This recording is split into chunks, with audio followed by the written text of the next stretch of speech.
दोस्तों नमस्कार, कैसे हैं आप लोग। आज के वीडियो में हम लोग बात करने वाले हैं सर्वनाम एवं इसके भेद के बारे में। आज हम लोग पूरा का पूरा सर्वनाम अच्छे तरीके से समझने वाले हैं, ठीक है। वीडियो में बने रहिएगा और इसके भेद के बारे में भी हम लोग जानने वाले हैं, ठीक है। तो जितने भी चीज़ें मैं आपको पढ़ाने वाला हूँ ये आपके सभी एग्ज़ाम के लिए बहुत ज़्यादा महत्वपूर्ण है, ठीक है, इंक्लूडिंग झारखंड पुलिस और बाकी भी एग्ज़ाम के लिए बहुत ज़्यादा महत्वपूर्ण है, ठीक है। इसलिए पढ़ना आपके लिए बहुत ज़्यादा ज़रूरी है। जहाँ पर भी हिंदी व्याकरण से सवाल आता है उसके लिए ये बहुत ही ज़रूरी टॉपिक है, ठीक है। बाकी संज्ञा के बारे में अगर आप नई वीडियो देखे हैं तो उसको ज़रूर देख लीजिएगा, ठीक है, और डिस्क्रिप्शन में लिंक मिल जाएगा। चलिए हम लोग आज का वीडियो शुरू करते हैं और जानते हैं सर्वनाम के बारे में, ठीक है। सबसे पहले मैं आपको बताता हूं कि सर्वनाम को इंग्लिश में कहा जाता है प्रोनाउन, ठीक है, प्रोनाउन। हम लोग तो वैसे यहाँ पर हिंदी व्याकरण के बारे में पढ़ने वाले हैं, लेकिन साथ ही साथ मैं आपको इंग्लिश भी थोड़ा बहुत बता दूंगा, ठीक है। तो यहाँ पर सर्वनाम को इंग्लिश में कहा जाता है प्रोनाउन और संज्ञा को कहा जाता है नाउन, ठीक है। तो चलिए सर्वनाम के बारे में जानते हैं हम लोग। देखिए सबसे पहले तो बात आती है कि सर्वनाम कहा किसे जाता है, ठीक है। सर्वनाम है क्या, तो समझिए इसकी परिभाषा अगर पूछा जाए तो बताइएगा कि संज्ञा के स्थान पर आने वाले शब्द को सर्वनाम कहते हैं, ठीक है। मतलब जो शब्द संज्ञा के जगह पर आता है, जैसे समझिए यहाँ पर उदाहरण में समझिए। देखिए यहाँ पर उदाहरण में है कि मैं लिखना पसंद करती हूँ, ठीक है। तो इस वाक्य में, ठीक है, मैं लिखना पसंद करती हूँ को थोड़ा सा आप लोग बदलिए। जैसे एक नाम ले लीजिए लड़की का, कोई नाम ले लीजिए, जैसे कोई नाम ले लीजिए एक काजल, ठीक है, एग्जाम्पल के लिए काजल, ठीक है। तो देखिए इस वाक्य को बदलिए कि काजल लिखना पसंद करती है, ठीक है, काजल लिखना पसंद करती है। तो इसके जगह पर काजल के जगह पर क्या है, यहाँ पर मैं लगाया हुआ है, ठीक है। मैं मतलब जैसे यहाँ पर रहता है कि मैं लिखना पसंद करता हूँ, तो यहाँ पर मैं क्या है, नाम के जगह पर आ रहा है, मतलब मेरा भी तो कुछ नाम है, ठीक है, मेरा भी तो कुछ नाम है। तो नाम के जगह पर मैं शब्द आ जा रहा है। तो जो नाम का मतलब होता है संज्ञा, ठीक है, ध्यान दीजिएगा। जिस भी वस्तु को या किसी भी चीज़ को नाम अगर उसका है, ठीक है, किसी भी चीज़ का नाम है तो उस नाम को संज्ञा कहा जाता है, ठीक है। वह वस्तु या कोई आदमी संज्ञा नहीं है, बल्कि कोई व्यक्ति संज्ञा नहीं है, बल्कि उसका नाम संज्ञा है, ठीक है, ध्यान दीजिएगा। तो नाम के जगह पर जो शब्द आता है उसी को सर्वनाम कहा जाता है, ठीक है। तो मैं जो है नाम के जगह पर आया है, ठीक है। फिर नेक्स्ट एग्जाम्पल है मुझे संगीत बहुत पसंद है, ठीक है। तो मुझे जो शब्द आया है, मुझे जो शब्द आया है ये नाम के जगह पर है, ठीक है। जैसे यहाँ पर हो सकता था कि राहुल को संगीत बहुत पसंद है, ठीक है, तो राहुल के जगह पर मुझे आ गया, ठीक है। मतलब मान लीजिए कि मेरा नाम राहुल है, तो मुझे जो है संगीत बहुत पसंद है, यानी कि राहुल को संगीत बहुत पसंद है, ठीक है। तो इस वाक्य को बदल दिया गया है कि मुझे संगीत बहुत पसंद है, तो नाम के जगह पर मुझे आ गया, ठीक है। नेक्स्ट, वह कल माँ के साथ बाजार जाएगी। मतलब वह मतलब कौन, मान लीजिए कि कोई लड़का है, ठीक है, सॉरी जाएगी है ना, तो कोई लड़की है। तो मान लीजिए सेम काजल वाला उदाहरण, ठीक है, मान लीजिए कि काजल नाम है किसी लड़की का और यहाँ पर वह के जगह पर आप लोग लगा दीजिए काजल, ठीक है।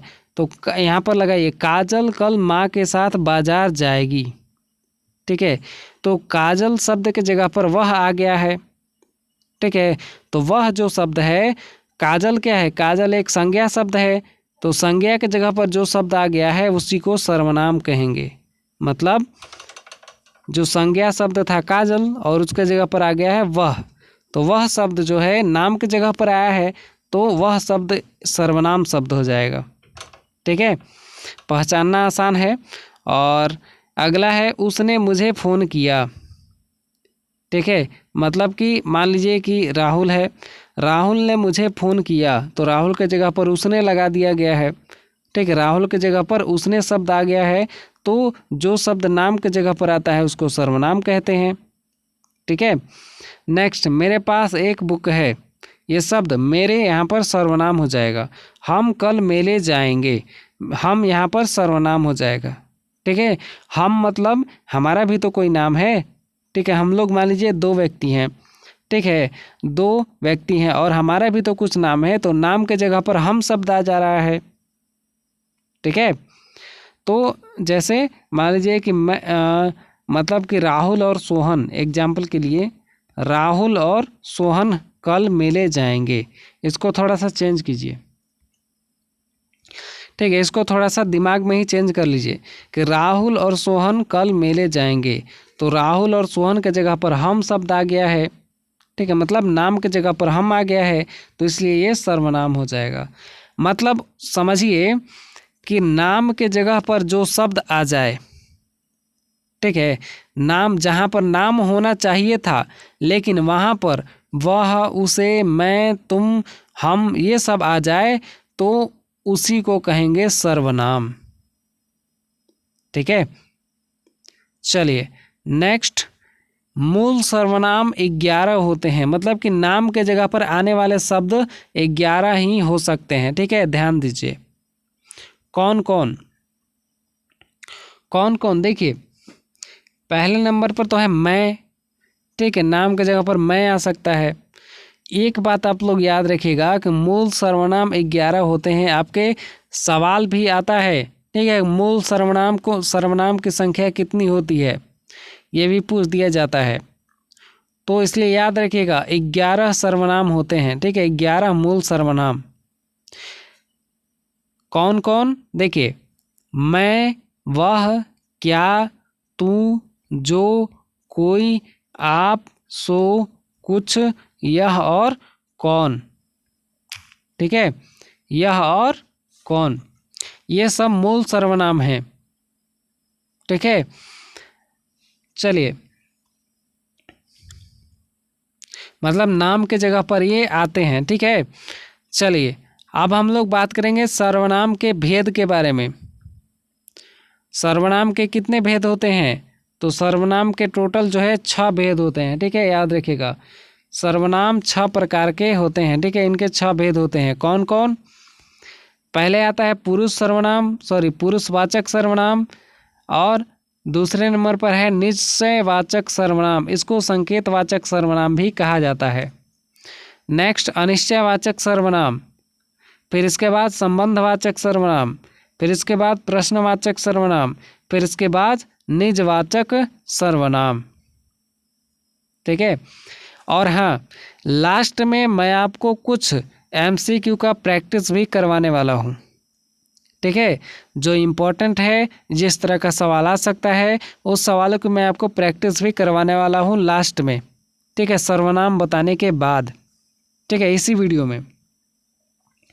चलिए, पहले नंबर पर आता है पुरुषवाचक सर्वनाम। देखिए,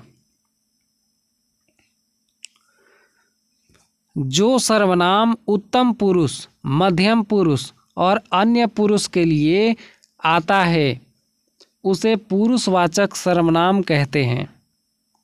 ठीक है, मतलब उत्तम पुरुष जैसे में देखिए उसने, वह, मैं, तुम, उस आदि। देखिए ध्यान दीजिएगा, पुरुषवाचक सर्वनाम जो है उत्तम पुरुष, मध्यम पुरुष और अन्य पुरुष के लिए जो शब्द आता है उसको उत्तम पुरुष सर्वनाम मतलब पुरुषवाचक सर्वनाम कहते हैं। देखिए ध्यान दीजिए, उत्तम पुरुष का मतलब होता है बोलने वाले। ठीक है, मतलब जो बोलने वाला व्यक्ति है। ठीक है, बोलने वाले व्यक्ति का नाम शुरू में ही आता है। ठीक है, जैसे राहुल कह रहा है, तो राहुल की जगह पर वह हो सकता है सर्वनाम, वह कह रहा है। ठीक है, राहुल की जगह पर समझिए कि वह कह रहा है। ठीक है, एग्जाम्पल के लिए लगाइए ऐसे, वह कह रहा है। ठीक है, वह क्या है, सर्वनाम है, तो ये एक उत्तम पुरुष है। ठीक है, उत्तम पुरुष। जैसे हम लोग इंग्लिश में पढ़ते हैं टेंस में, first person, second person, third person, ठीक है, वही वाला है यहाँ पे, ठीक है, वही वाला। उत्तम पुरुष का मतलब होता है थर्ड पर्सन, ठीक है। मध्यम पुरुष का मतलब होता है जो है मध्यम पुरुष का मतलब होता है यहाँ पे सेकंड पर्सन, ठीक है। उल्टा होता है सब, जो है नीचे वाला ऊपर हो जाता है हिंदी में और ऊपर वाला नीचे हो जाता है, ठीक है। तो यहाँ पर अन्य पुरुष का मतलब होता है फर्स्ट पर्सन, ठीक है। देखिए पुरुषवाचक सर्वनाम में मध्यम पुरुष का मतलब होता है, मध्यम पुरुष का मतलब हुआ सुनने वाला, मतलब जो व्यक्ति सुन रहा है, ठीक है, जो व्यक्ति सुन रहा है उसको मध्यम पुरुष कहेंगे।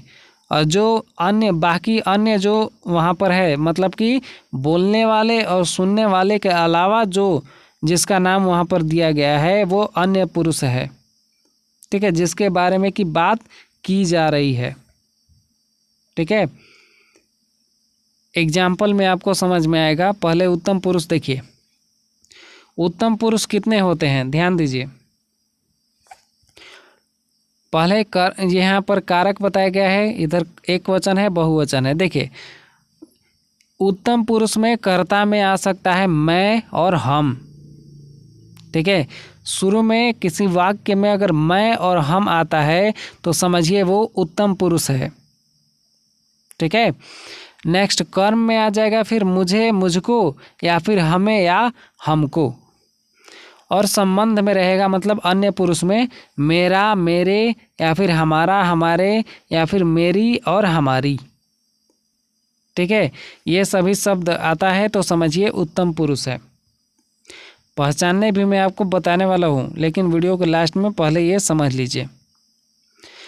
अगला है मध्यम पुरुष।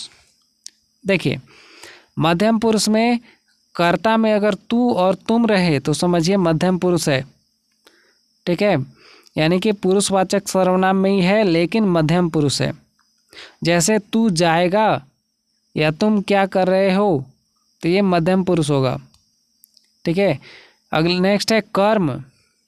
कर्म में रहेगा फिर मुझे, मुझको, तुम्हें, तुमको, या फिर तेरा या तेरी या तुम्हारा, या फिर तेरी, तुम्हारे या तुम्हारी, ठीक है। ये सब रहेगा संबंध में, ठीक है, मतलब अन्य पुरुष में,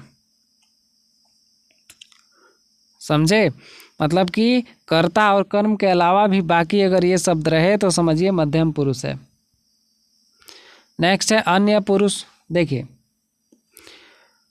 कर्ता में रहेगा यह या वह, या फिर ये या वे। जैसे कि यह जा रहा है तो ये अन्य पुरुष हो जाएगा, वह खा रहा है अन्य पुरुष होगा, ठीक है। या ये लोग जो है ये कहाँ जा रहे हैं, या फिर वे सो गए हैं, ये सब जो है अन्य पुरुष के अंतर्गत आएगा, ठीक है, अन्य पुरुषवाचक सर्वनाम। अगला है कर्म। कर्म को जो है कर्म में आ सकता है इसे, इसको, उसे या उसको, फिर इन्हें या इनको, उन्हें या उनको, ये सब बहुवचन में आएगा, ठीक है। नेक्स्ट संबंध में आ सकता है इसका, उसका, या इसके, उसके, या फिर इसकी, उसकी भी आ सकता है। फिर बहुवचन में आ सकता है इनका, उनका, या इनके या उनके, या फिर इनकी या उनकी। अगर ये सब लगा हुआ है तो समझिए अन्य पुरुष के शब्द हैं, ठीक है। चलिए अब बात करते हैं निश्चयवाचक सर्वनाम की, ठीक है। दूसरा प्रकार, दूसरा भेद, निश्चयवाचक सर्वनाम। देखिए जिस सर्वनाम में पास या दूर किसी व्यक्ति या वस्तु की ओर संकेत का बोध हो उसे जो है निश्चयवाचक सर्वनाम कहा जाता है, ठीक है। क्योंकि ये संकेत करता है इसलिए इसे संकेतवाचक सर्वनाम भी कहा जाता है, ठीक है। ये मतलब किसी वस्तु की ओर संकेत करता है इसलिए इसको संकेतवाचक सर्वनाम भी कहते हैं। जैसे उदाहरण के लिए यह मेरी पेंसिल है, ठीक है। आपके पास पेंसिल है तो कहिएगा आप कि यह मेरी पेंसिल है, ठीक है। तो मतलब कि पेंसिल आप ही के पास है, ठीक है। क्या है तो पेंसिल है, ठीक है, वस्तु की ओर संकेत कर रहा है यह वाक्य, ठीक है, पेंसिल की ओर संकेत कर रहा है, इसलिए इसको संकेतवाचक सर्वनाम भी कहा जाता है। ठीक है, यह मीना की ड्रेस है, ठीक है, वह सीता की ड्रेस है, ये सभी निश्चयवाचक सर्वनाम हैं। वह घर बहुत दूर है, ठीक है, घर की ओर संकेत किया जा रहा है तो समझिए निश्चयवाचक सर्वनाम है या फिर संकेतवाचक सर्वनाम है। चलिए, हाँ, एक चीज़ मैं आपको बताता हूँ कि निश्चयवाचक और पुरुषवाचक सर्वनाम में क्या अंतर होता है। ठीक है, मतलब एक जैसे ही दोनों लगते हैं लेकिन अलग अलग रहते हैं।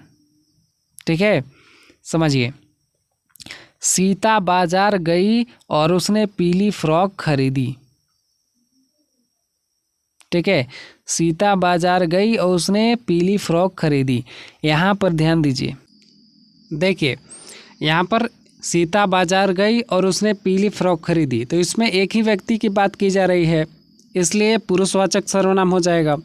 और दूसरे वाक्य में यह फ्रॉक मेरी है, वह मीना की है, मतलब यह मेरी है, ठीक है, यह फ्रॉक मेरी है, वह मीना की है। यहाँ पर दो व्यक्तियों की बात की जा रही है, ठीक है, सॉरी, मतलब दो वस्तुओं की बात की जा रही है। ठीक है, तो इसलिए ये निश्चयवाचक सर्वनाम हो जाएगा। चलिए नेक्स्ट, अनिश्चयवाचक सर्वनाम।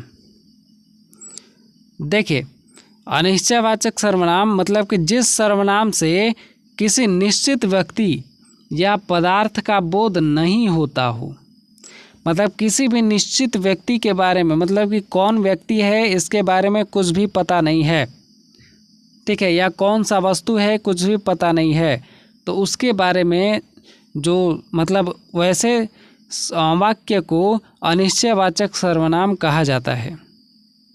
ठीक है, एग्जाम्पल के लिए देखिए, बाहर कोई है, ठीक है, कौन है पता नहीं है, ठीक है, बाहर कोई है, कौन है पता नहीं है। मुझे कुछ मिला, मतलब मुझे कुछ नहीं मिला, मतलब क्या नहीं मिला ये भी पता नहीं है। किसी ने मुझे फ़ोन किया, पता नहीं कौन था, ठीक है, फ़ोन किया लेकिन कौन था ये पता नहीं है, तो इसलिए अनिश्चयवाचक सर्वनाम होगा। कोई दरवाज़ा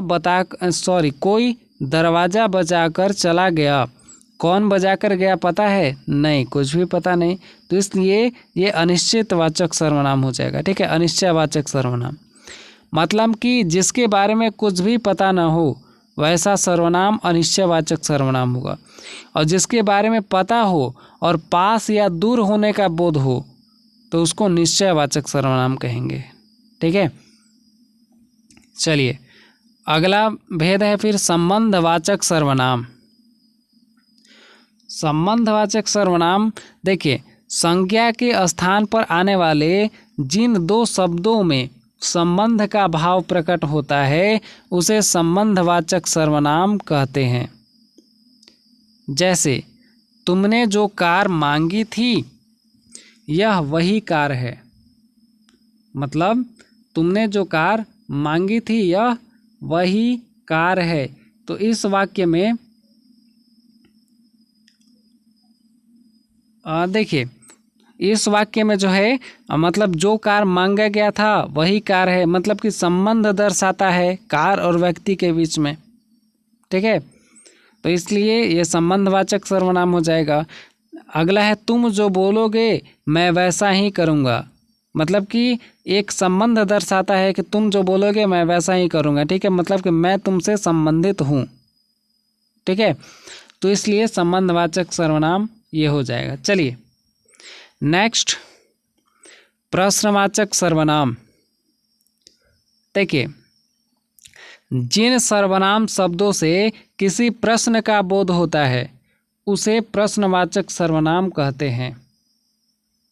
ठीक है, जिन सर्वनाम से प्रश्न का भाव उठता है उसको प्रश्नवाचक कहेंगे। जैसे तुम कौन हो, ठीक है, नाम यहाँ पर नहीं है, नाम अगर होता तो संज्ञा हो जाता। ठीक है, नाम के जगह पर तुम है तो यहाँ पर ये सर्वनाम शब्द है, और ये कौन सा सर्वनाम है तो प्रश्नवाचक सर्वनाम है, क्योंकि लास्ट में प्रश्न चिन्ह लगा हुआ है। ठीक है, तो यहाँ पर तुम कौन हो मतलब प्रश्नवाचक सर्वनाम है। तुम्हें क्या चाहिए या तुम यहाँ कब आई, ठीक है। वहाँ कौन गिरा था, यहाँ क्या रखा है, ये सब के सब प्रश्नवाचक सर्वनाम है, ठीक है।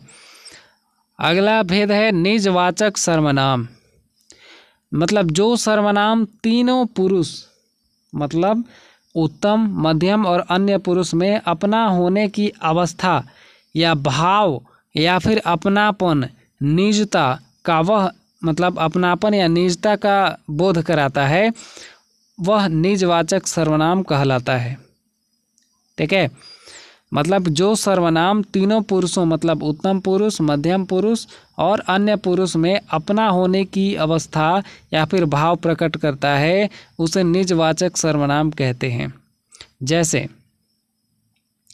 जैसे में है एग्जाम्पल में कि आप अपना काम खुद कर लेना, मतलब आप अपना काम जो है खुद कर लेना। यहाँ पर देखिए, यहाँ पर तीनों पुरुषों में से कोई एक पुरुष है, ठीक है। और अपना काम मतलब कि अपना निजी काम, ठीक है, खुद कर लेना। तो यहाँ पर निजता से संबंधित है, इसलिए यहाँ पर निजवाचक सर्वनाम होगा। नेक्स्ट, मैं अकेला ही कार साफ कर दूंगा, ठीक है। वह स्वयं स्कूटी से स्कूल चली जाती है। तो ये सब चीज़ें निजवाचक सर्वनाम है। चलिए, तो सर्वनाम यहाँ पर खत्म हो चुका है 6 भेद, और कुछ अभ्यास प्रश्न हम लोग कर लेते हैं। देखिए, यहाँ पर पहला प्रश्न है कि आप कहाँ जा रहे थे, इस वाक्य में आप क्या है, ठीक है। आप कहाँ जा रहे थे और इस वाक्य में आप क्या है।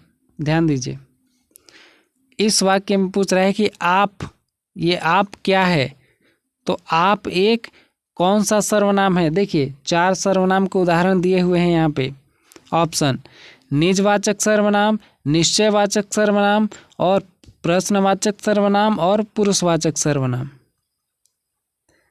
तो अब ध्यान दीजिए थोड़ा सा, ठीक है, यहीं पर कन्फ्यूजन उठता है। देखिए, यहाँ पर आपको तो लग रहा होगा कि क्वेश्चन मार्क है, ठीक है, तो ये प्रश्नवाचक हो जाएगा, ठीक है। आपको लगता है कि क्वेश्चन मार्क है तो ये प्रश्नवाचक हो जाएगा, लेकिन नहीं, ये गलत है। यहाँ पर सवाल ध्यान से पढ़िए, ये पूछ रहा है कि आप शब्द क्या है। यहाँ पर आप शब्द क्या है, कौन सा सर्वनाम है, तो आप एक पुरुषवाचक सर्वनाम होगा, ठीक है। आप एक पुरुषवाचक सर्वनाम होगा, ठीक है। चलिए नेक्स्ट अगला सवाल, इन वाक्यों में से किस वाक्य में वह का प्रयोग संबंधवाचक के रूप में हुआ है। मतलब कि वह शब्द का प्रयोग संबंधवाचक के रूप में हुआ है। देखिए, ऑप्शन क्या है कि वह घर पर रहकर ही अपना परिवार चला रहा है, ठीक है, ये भी गलत हो जाएगा, ठीक है। यहाँ पे ये संबंध के रूप में नहीं हुआ है, ठीक है। संबंध अभी मैं बताता हूँ आपको, ध्यान दीजिए। वह घोड़ा है जो बहुत तेज दौड़ता है। यहाँ पर संबंध के लिए, यहाँ पर देखिए, पहले वाले में संबंध के लिए अपना शब्द था, दूसरे में जो था, और तीसरे में यहाँ पर देखिए पता नहीं क्या चाहता है, ठीक है, ये भी नहीं होगा, ठीक है, ये भी ऑप्शन गलत है। नेक्स्ट है यहाँ पे, जो मेहनत करेगा वह सफल होगा, यानी कि जो मेहनत करेगा वह सफल होगा। यहाँ पर वह शब्द आ गया संबंध में, ठीक है। बीच में जो शब्द रहता है वो संबंध दर्शाता है, ध्यान दीजिएगा, बीच में जो शब्द आता है वह संबंध दर्शाता है। तो यहाँ पर शुरू वाले ऑप्शन में तो देखिए, शुरू वाले जो ऑप्शन में तो अपना शब्द था, तो यहाँ पर पूछ रहा है किसमें वह प्रयोग हुआ है, तो यहाँ पर तो अपना है, यहाँ पर जो है, यहाँ पर कोई भी नहीं है, और तीसरे वाले में और चौथे वाले में वह है, ठीक है। तो ये सही ऑप्शन होगा, ठीक है, ऑप्शन नंबर 4। चलिए नेक्स्ट, सर्वनामों की कुल संख्या है। तो सर्वनामों की कुल संख्या कितनी है। देखिए, सर्वनाम कितने होते हैं? 11 होते हैं, मैंने आपको बताया है 11। ठीक है, मूल सर्वनाम कितने होते हैं? तो 11 होते हैं, ये बात सही है। ठीक है, 11 याद रखिएगा। ठीक है, 3 तो वो पुरुषवाचक सर्वनाम के होते हैं। ठीक है, उत्तम पुरुष, मध्यम पुरुष और अन्य पुरुष। ठीक है, पुरुषवाचक सर्वनाम के 3 भेद होते हैं, वो मैंने आपको बता ही दिया है। नेक्स्ट, पुरुषवाचक सर्वनाम के कितने प्रकार होते हैं? देखिए, आ भी गया कि पुरुषवाचक सर्वनाम के कितने भेद होते हैं? तो पुरुषवाचक के 3 भेद होते हैं। ठीक है, पुरुषवाचक सर्वनाम के 3 भेद होते हैं। ठीक है, कौन कौन? तो उत्तम पुरुष, मध्यम पुरुष और अन्य पुरुष। ठीक है, अन्य पुरुष को प्रथम पुरुष भी कहा जाता है। जैसे इंग्लिश में है ना, first person, second person, third person. ठीक है, उसी तरह से यहाँ पर फर्स्ट पर्सन का मतलब हुआ प्रथम पुरुष, सेकंड पर्सन का मतलब मध्यम पुरुष और थर्ड पर्सन का मतलब उत्तम पुरुष या फिर जो है उत्तम पुरुष। ठीक है, उसको उत्तम पुरुष बोला जाता है। तो यहाँ पर पुरुषवाचक सर्वनाम के 3 प्रकार होते हैं। ठीक है, उत्तम पुरुष मैंने आपको शुरू में ही बताया है, उत्तम, मध्यम पुरुष और फिर अन्य पुरुष। ठीक है, चलिए अंतिम अभ्यास कि मैं स्कूल जाता हूँ, वाक्य में से सर्वनाम बताइए। ठीक है, मैं स्कूल जाता हूँ वाक्य में सर्वनाम शब्द कौन सा है? तो इसमें देखिए, ध्यान दीजिए, मैं यहाँ पर जो शब्द है ये नाम के जगह पर आ रहा है। मैं शब्द जो यहाँ पर आया है, मेरा भी तो कुछ नाम है। ठीक है, नाम के जगह पर मैं शब्द आ गया है, तो इसलिए यहाँ पर सर्वनाम होगा मैं। ठीक है, मैं। बाकी जाना जो है, जाता, ये जाना हो गया क्रिया, ये कर्म हो गया स्कूल। ठीक है, तो यहाँ पर सर्वनाम हो जाएगा मैं शब्द। ठीक है, तो इस तरह से आपको सर्वनाम पहचानना है। तो उम्मीद है आपको सब कुछ अच्छे से समझ में आया होगा, और वीडियो अच्छा लगा हो तो लाइक ज़रूर कर लीजिएगा, और चैनल से जो है जुड़े रहिए अच्छे तरीके से पढ़ने के लिए, और सब्सक्राइब ज़रूर कर लीजिए। चलिए मिलेंगे नेक्स्ट वीडियो में। वीडियो अगर अच्छा लगा हो तो लाइक ज़रूर कीजिएगा।